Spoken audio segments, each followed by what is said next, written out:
नमो भगवते वासुदेवाय। जय श्री हरि। आप सभी का हमारे YouTube चैनल पर हार्दिक स्वागत है। आज शनिवार के दिन आइए सुने धर्मराज जी की पौराणिक कथाएं। इन कथाओं को श्रद्धा और भक्ति के साथ पूरा अवश्य सुनिएगा। एक बार प्रेम से बोलें, धर्मराज जी महाराज की जय हो। पौराणिक कथा के अनुसार एक गांव में एक बुढ़िया माई रहती थी।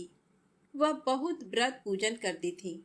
जब उनकी उम्र पूरी हो गई तो उन्हें एक दिन यमदूत लेने आए और वह उनके साथ चल दी। रास्ते में चलते चलते एक गहरी नदी आई तो यमदूत ने उनसे पूछा कि माई, क्या आपने गोदान किया है?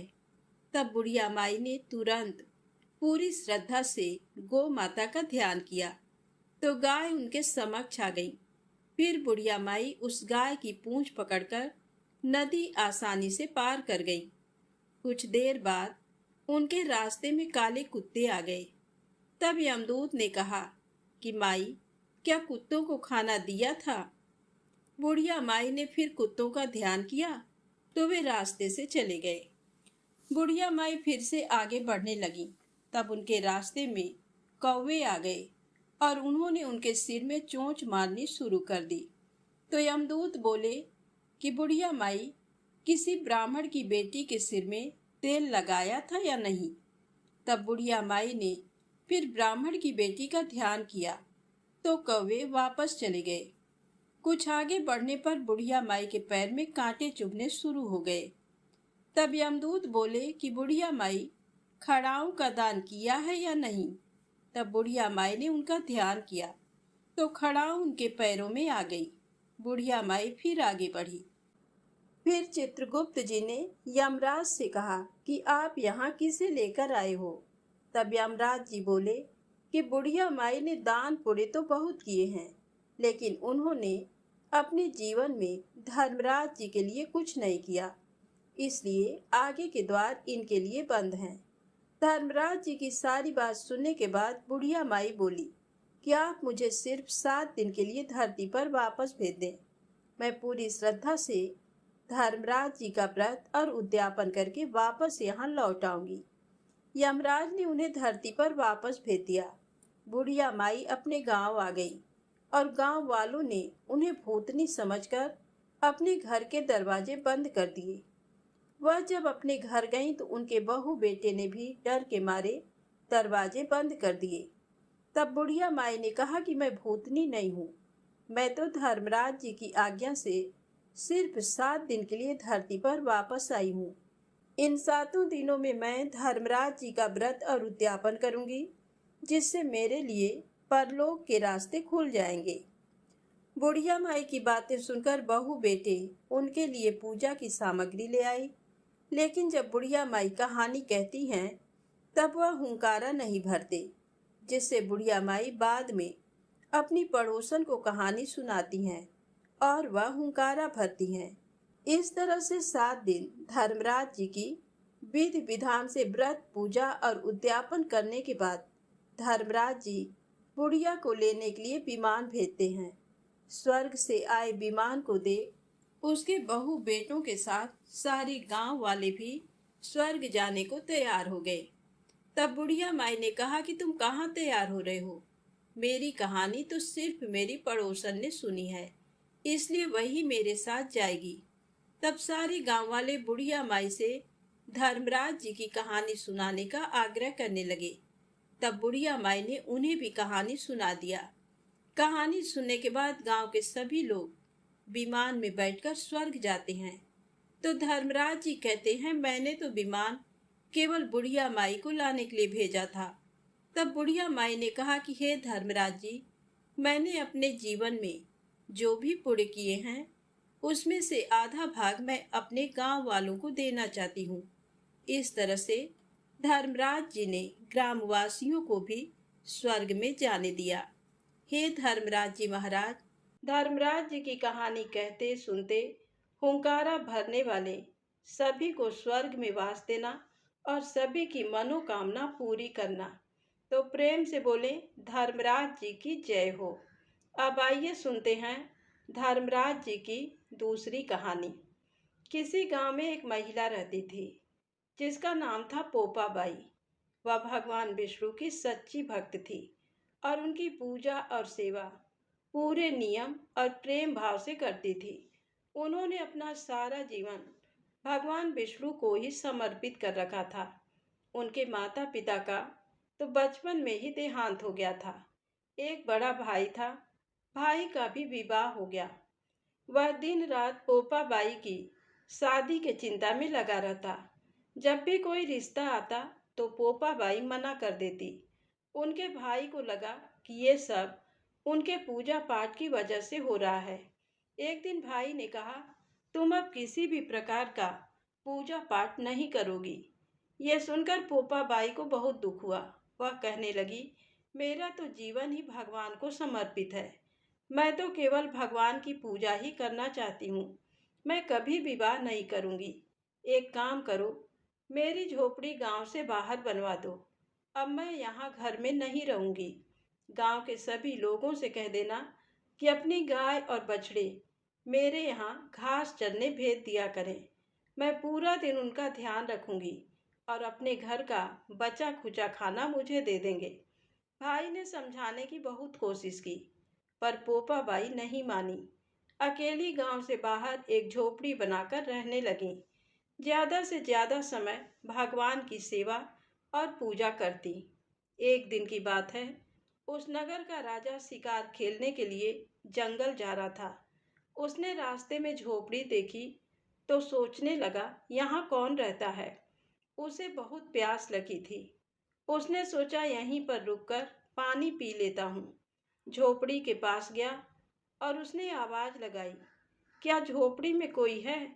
लेकिन अंदर से कोई भी आवाज़ नहीं आई। राजा दोबारा से आवाज़ लगाने लगा, क्या इस झोपड़ी में कोई रहता है? अंदर से पोपा बाई ने कहा कि कौन है? राजा ने बहुत मधुर आवाज़ सुनी। मधुर आवाज़ पर मोहित हो गया और सोचने लगा, जिसकी आवाज़ इतनी मीठी है वह खुद कितनी सुंदर होगी। राजा के मन में पाप आ गया। कहने लगा, मैं यहाँ का राजा हूँ और तुम्हारे साथ विवाह करना चाहता हूँ। पोपा बाई कहने लगी, जहाँ से आए हो वहीं पर लौट जाओ। मैं पराये पुरुष का मुंह नहीं देखती। शादी तो बहुत दूर की बात है। यह सुनकर राजा को और भी खुशी हुई। उसने पोपा बाई को जबरदस्ती अपने महल में लाने की कोशिश की। रास्ते में पोपा बाई ने राजा को श्राप दे दिया, तुम्हारा सारा राजपाट सब नष्ट हो जाएगा। महल में जब रानियों को सारी बात का पता चला तो उन्होंने राजा से अनुरोध किया, इस महिला को वापस छोड़ दो, ये हमारे राज्य का विनाश कर देगी। रानियों की बात सुनकर राजा पोपा बाई को वापस छोड़ने जाने लगा। रास्ते में पाप की नदी आई जिसमें राजा डूब गया। पोपा बाई बहुत दुखी थी क्योंकि उन्हें एक पराये पुरुष ने हाथ लगा दिया था और उनका सतीत्व नष्ट करने की कोशिश की थी। पोपा बाई ने वहीं पर अपनी इच्छा शक्ति से अपने प्राणों का त्याग कर दिया। जब पोपा बाई धर्मराज जी के पास पहुंची तो पोपा बाई को बहुत आदर और सम्मान किया गया और बोले कि आपको वैकुंठ तो नहीं मिल सकता क्योंकि आपने विधान के अनुसार नहीं बल्कि अपनी इच्छा शक्ति के अनुसार प्राणों का त्याग किया है, पर भगवान विष्णु की आज्ञा से आपको स्वर्ग का राज्य दिया जाएगा। कुछ समय बाद एक सेठ सेठानी की मृत्यु हुई और वे स्वर्ग लोक को सिधारे। प्रवेश करने लगे तो स्वर्ग का द्वार बंद था। उन्होंने धर्मराज जी से द्वार खोलने का अनुरोध किया। तब धर्मराज जी कहने लगे कि हम आपके लिए स्वर्ग का द्वार नहीं खोल सकते क्योंकि स्वर्ग पर तो पोपा बाई का राज है। तब सेठ सेठानी कहने लगे कि हम तो पोपा बाई को नहीं जानते, ये पोपा बाई कौन है?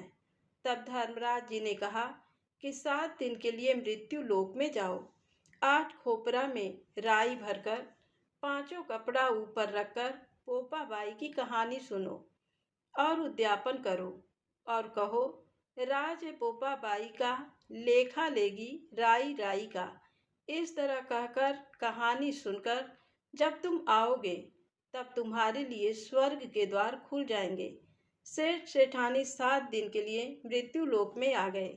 7 दिन तक उन्होंने पोपाबाई की कहानी सुनी, फिर उसका उद्यापन किया। जब स्वर्ग में गए तो स्वर्ग के द्वार खुले मिले।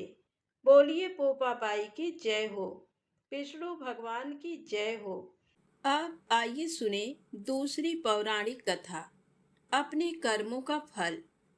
एक राजा था, वह बहुत धर्मात्मा और न्याय करने वाला था और वह भगवान का भी बहुत बड़ा भक्त था। उसने ठाकुर जी का मंदिर बनवाया और एक ब्राह्मण को उसका पुजारी नियुक्त किया। वह ब्राह्मण बहुत ही अच्छा और धर्मात्मा था। वह राजा से कभी भी कुछ नहीं मांगता था। उसके स्वभाव पर राजा भी बहुत प्रसन्न थे और उसे रोज मंदिर में पूजा करते हुए 20 वर्ष हो गए थे। उसने कभी राजा से किसी प्रकार का कोई प्रश्न नहीं किया। फिर एक बार राजा को एक पुत्र पैदा हुआ। उसने उसे पढ़ा लिखा कर बहुत विद्वान बनाया और उसकी शादी एक सुंदर राजकन्या से करा दी।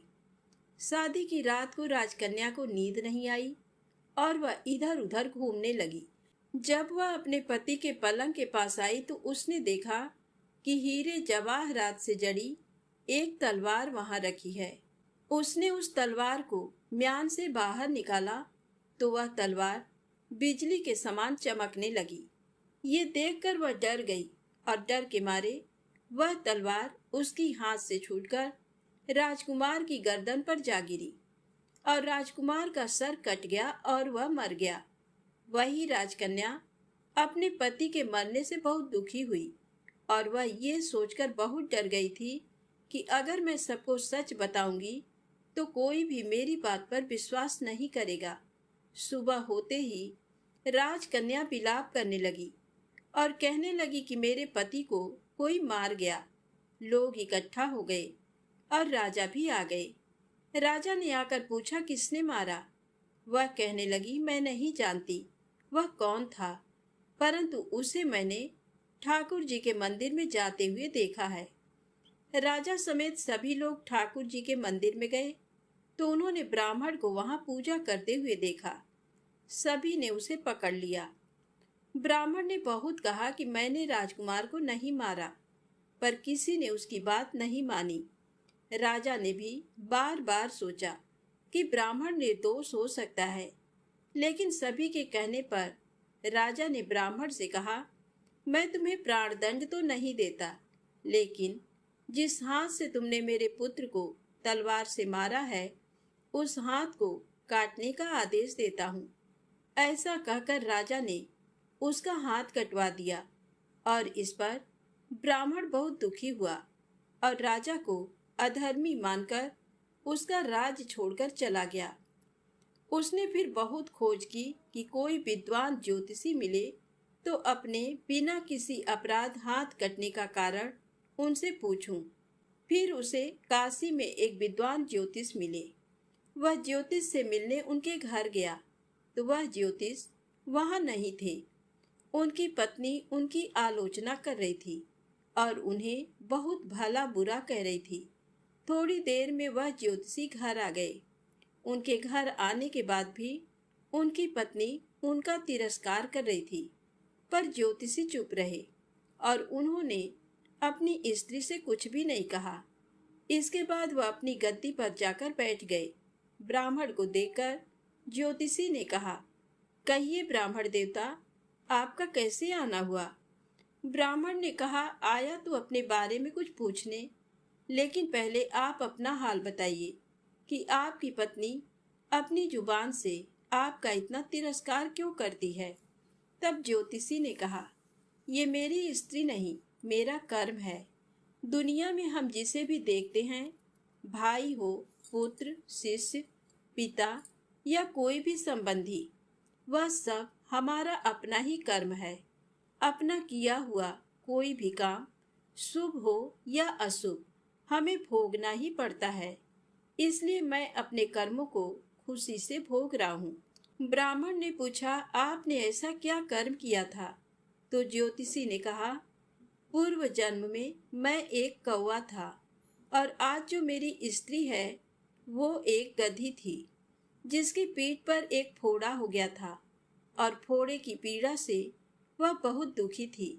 उस फोड़े में कीड़े पड़ गए थे जिन्हें खाने के लिए मैं इसके फोड़े पर चोंच मारता था, जिसके कारण इसे असहनीय दर्द होता था। एक बार इसकी पीठ पर चोंच मारते हुए मेरी चोंच इसकी हड्डी में घुस गई और वह दर्द से तड़प उठी। मैंने भी खुद निकालने की बहुत कोशिश की, परंतु वह अटक गई और नहीं निकल सकी। इसने सोचा कि पानी में मैं अपनी चोंच निकाल लूंगा और ऐसा सोचकर इसने गंगा नदी में प्रवेश कर दिया। गंगा का प्रवाह तेज होने के कारण हम दोनों बह गए और बीच में ही मर गए। तब गंगा जी के प्रभाव से ये तो ब्राह्मणी बनी और मैं बहुत बड़ा ज्योतिषी बना और आज ये मेरी पत्नी बनी है, जो कुछ दिनों के लिए मुझे अपने मुंह से गाली निकालकर मुझे दुख देगी।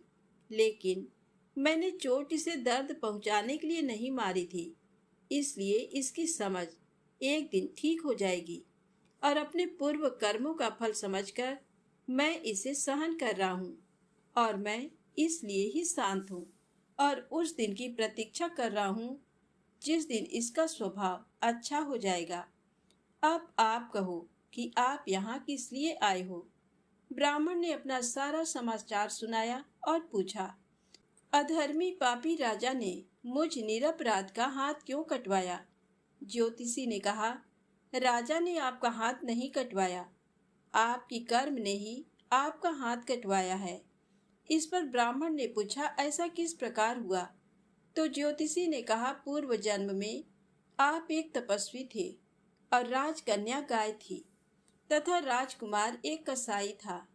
जब कसाई गाय को मारने लगा तब गाय अपनी जान बचाकर आपके सामने से जंगल में भाग गई। पीछे से कसाई आया और आपसे पूछा कि गाय इधर तो नहीं आई। आपने जिस तरफ गाय गई थी उस तरफ अपने हाथ से इशारा किया तो कसाई ने जाकर उस गाय को मार डाला। इतने में जंगल से एक शेर आया और गाय और कसाई दोनों को खा गया। कसाई को राजकुमार और गाय को राजकन्या का जन्म मिला एवं पूर्व जन्मों में किए हुए कर्म ने एक रात्रि के लिए उन दोनों को इकट्ठा किया। चूंकि कसाई ने गाय को हंसिए से मारा था, इसी कारण राजकन्या के हाथों गलती से ही तलवार गड़ने के कारण राजकुमार का सर कट गया और वह मर गया। इस तरह अपना फल देखकर कर्म निवृत्त हो गया और तुमने हाथ का जो इशारा किया था उस पाप कर्म ने ही तुम्हारा हाथ कटवा दिया। इसमें तुम्हारा ही दोष है, किसी और का नहीं। तो दोस्तों, इस कहानी से हमें ये सीख मिलती है कि कोई भी कर्म छोटा या बड़ा नहीं होता, हमें हमारे कर्मों का परिणाम भुगतना ही पड़ता है। जैसा हमने किया है उसका फल हमें जरूर मिलता है। इसलिए हमें अपने कर्मों को सावधानी से चुनना चाहिए ताकि हम दूसरों को नुकसान न पहुंचा सके और अच्छे कर्म करके समाज में सहायता कर सके। हम इस कर्म सिद्धांत को मान लें और जान लें तो हम किसी भी घोर कर्म का फल भोगते हुए भी दुखी नहीं होंगे। प्रेम से बोलें, श्री हरि विष्णु भगवान की जय हो। यदि आपको ये वीडियो अच्छी लगे तो कृपया लाइक अवश्य करें, चैनल को सब्सक्राइब करें, ज़्यादा से ज़्यादा शेयर करें। जय माता दी, जय भोलेनाथ।